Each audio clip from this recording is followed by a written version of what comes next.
Hello, this is Daniel from Samdan's Couch. Today I'm looking at the Orei BK-401 8K 4-input HDMI switcher, tested with my equipment, and tell you about how much easier this little box can make your life when you own a lot of HDMI devices and want them to be hooked up at the same time.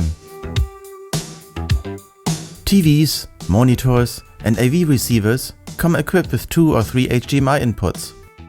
But you can reach that limit pretty quickly if you have more than one gaming console, a sound system, a streaming box and the likes.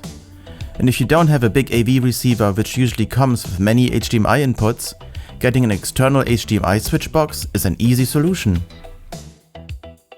The Orei BK-401 promises to solve the problem of not having enough inputs and turns one of your HDMI inputs into 4 ports that you can switch between them. Here I am unboxing the Orei BK-401, which was kindly provided to us by the manufacturer Orei. Which makes this unit a really good choice for your modern equipment is that it supports all the latest video and audio standards with its HDMI version 2.1 support.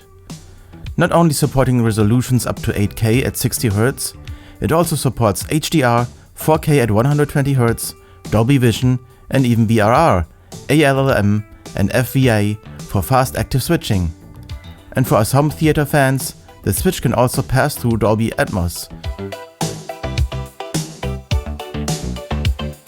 The unit is surprisingly compact, measuring at 4.75 inches length, 2.5 inches width and a height of only half an inch.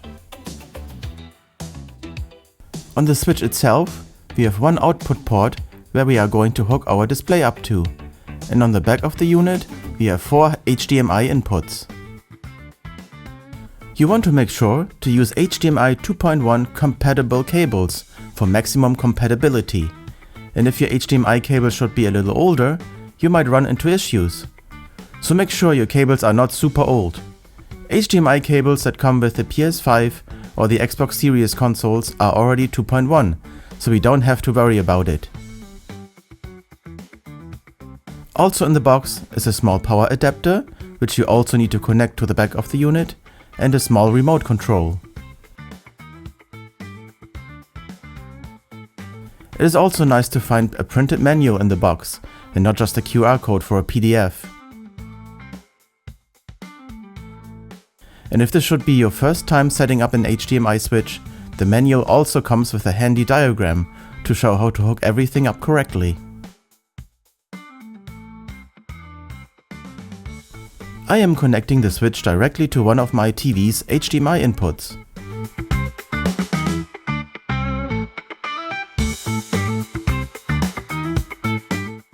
Since I have a surround sound system, I will be using the audio return channel function to feed the audio signal from the TV to my Onkyo RZ50 receiver. Now it's time to connect the power adapter and plug it into an outlet. On the Orei unit itself, I can now connect 4 different devices. For this test, I set up my OLED switch, my Apple TV 4K, my OLED SteamDeck and my PlayStation 5. To better show them being hooked up to the Orei switcher, I have them all set up on a table.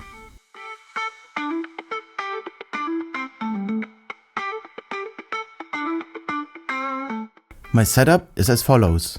Input 1 is the Nintendo Switch, Input 2 the Apple TV, Input 3 SteamDeck and Input 4 PlayStation 5. To switch between the HDMI inputs, you can use the supplied remote. It comes fully equipped with a battery, and not to forget to remove the protective film to make the remote all shiny. The device also features auto switching, so you won't always need to use the remote. Just make sure only one HDMI device is active, so the switch knows which device you want to use and switches to it automatically. And if you want to manually change the HDMI input and can't find the remote, the Orei also has an input button on the box itself. I have everything hooked up and ready to go. First I'm going to switch on my Nintendo Switch. As soon as it turns on, you can see that the front LED of the Orei box lights up, showing that it detects the signal. And a few seconds later, the HDMI switch switches to the switch. Say that 5 times in a row. Now to the Apple TV. The Apple TV can be moody at times with CEC and mess with the input signals when using even without the switch. So in this case, I'm switching the input manually over to input 2. CEC in general is not a great function, so if devices misbehave, either turn it off or use the remote for input switching.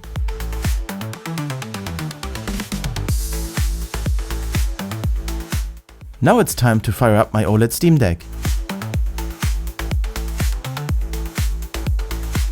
My SteamDeck is thinking for a while, and then it wants to be manually switched over to its designated input number 3, which I'm doing this time with the input button on the HDMI switch on the box.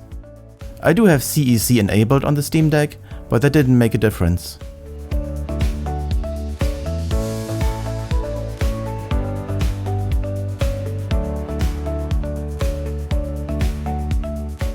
And for my last device to test, I'm switching on my PlayStation 5 with my cute Astrobot DualSense.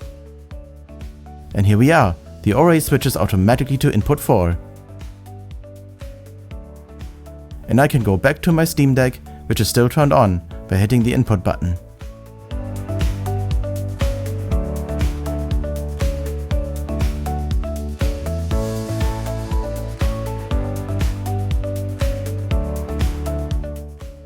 For my last test, I'm trying out if Dolby Atmos makes it from my PS5 through the Orei box to my TV and then into my Onkyo RZ50 surround sound receiver.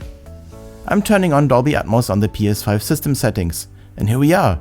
My receiver instantly receives the correct Dolby Atmos signal. Conclusion: the Orei BK-401 8K HDMI 4x1 switcher checks all boxes of technical features that you want from an HDMI switch box. You can even go all the way up to 8K if you wanted to. What I personally liked about this switch is that it is very compact, has white LED indicators for each input, and that it supports HDMI 2.1, which was important to me to future-proof it when I want to eventually buy a new TV. If you are looking for an affordable and compact can-do-it-all 4-port HDMI switch, I can recommend getting the BK-401. I put the link in the description of this video if you would like to check it out for yourself. A big thank you to the company Orei for providing us with the review unit so that I could test it for our viewers. How about you? Have you thought about getting an HDMI switch? Or are the 2 or 3 inputs of your TV enough for you? Let me know in the comments of this video. If you enjoyed this video, please consider liking and subscribing to this channel if you would like to see more of my videos, cool tech reviews and games. It really helps me to make more content for you in the future. Until then, I will see you next time on Sam Dan's Couch. Sam Dan's Couch. Welcome to Sam